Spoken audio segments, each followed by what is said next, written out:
Assalomu alaykum rahmatullohi va barakatuh. Yoshcharochi obunachilari, bu videoyim quyonchilar uchun, quyon boquvchilar uchun, quyonga yangi kirib kelgan quyon boquvchi, eshikdan boqadiganlar uchun. Biz shu Instagramga video qo'ygandim. Ko'rmaganlar bo'lsa, kirib ko'ringlar profilga. Shu videodan bir ikkita videolar qo'yganman. Yangi qildi deb turib 3 ta quyonim bor edi. Bitta oq qora zohli chiroyli quyonim bor edi. Ko'payishgandi. Bugun ertalab kelib qarasak, hammasini kuchi g'ajib ketgan. Sizlardan turib o'raman. Instagram banner qo'yish mumkin. Konto.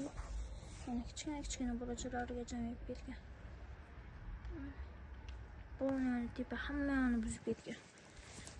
Bular judayam bu setgani g'ajib mana tashlangan. Bu yerdan biz o'zimiz ochdik bu yo'g'i.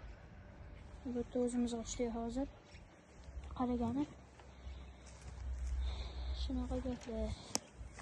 Bu bolalar ham bu hali chiqmaganida endi ko'zlari ochilib, bu inini ichidan olib chiqqanda bolalarni hammasini.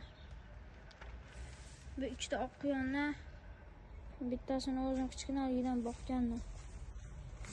Quyonchilar shu quyonni inini qilayotganda yaxshilab mustahkam qilib qo'yinglar. Mana shunaqa bo'ladi quyoninglar.